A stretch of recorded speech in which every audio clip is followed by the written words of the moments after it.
fait le 18e dimanche, nous sommes en première position et on vient de se démarquer avec 3 points d'avance.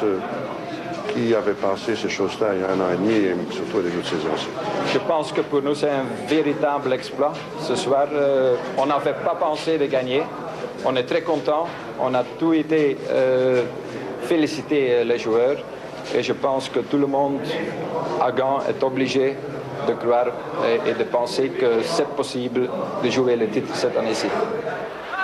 Ainsi donc la Gantoise veut désormais le titre de champion. 40 secondes à peine en deuxième mi-temps, voici le but qui va peut-être changer la vie du club gantois. Viscal se débarrasse de Plevy, magnifique contrôle et passe de Vandenberg. Guy Winkels fait le reste 0-1.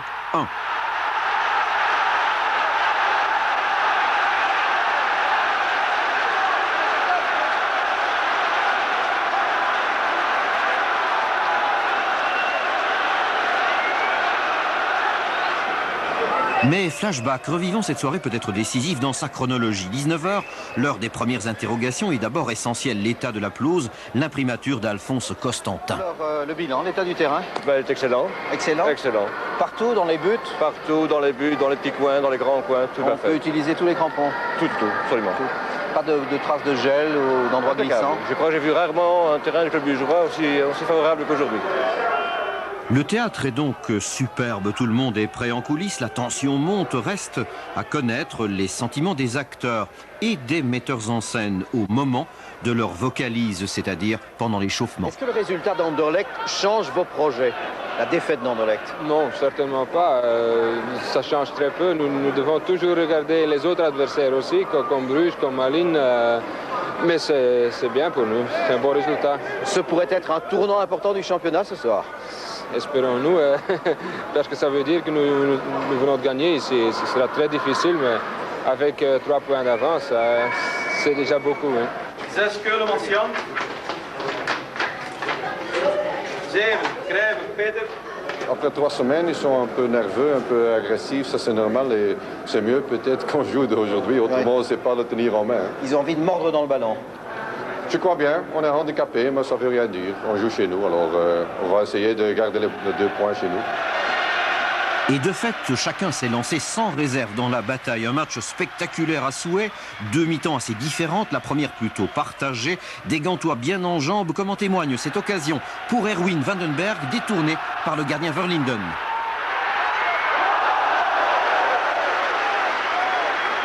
Dans le registre spectaculaire, un mot, un geste et Franck fait le reste à Bruges. C'est Farina bien sûr. Mais l'événement majeur de la première mi-temps est affaire d'homme de main. 33e minute, centre de Borkelmans, tête de Boy et regardez bien la suite.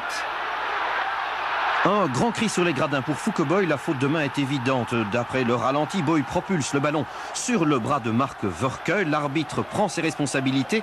Penalty décide M. Costantin, mais Sedomir Janevski va le rater.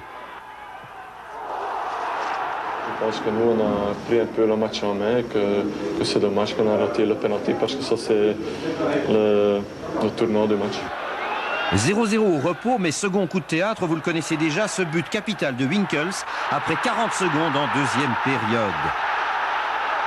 Et à partir de là, Georges Lekens et Bruges vont tout essayer. Une offensive extraordinaire, mais tout va également échouer. Première occasion, regardez, Luc Beyens, son tir est dévié.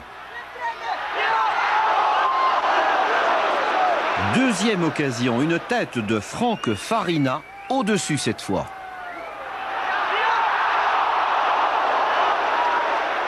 Troisième occasion, un lob de Borkelmans, un rétro de Farina et la transversale entre les 2 Brugeois.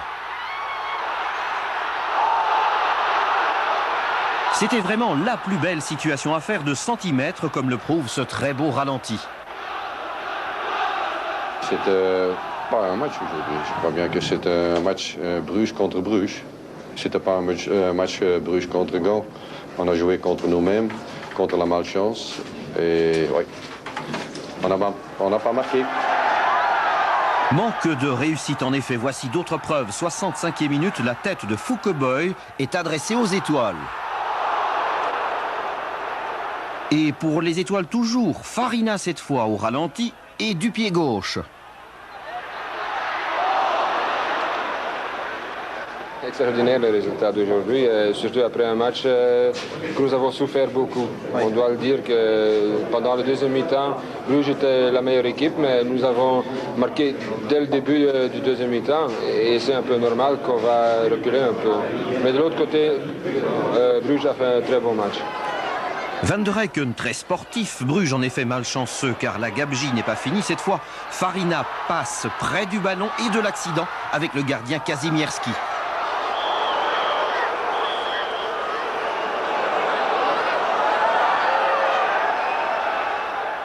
Enfin, ultime émotion à 2 minutes de la fin de la rencontre.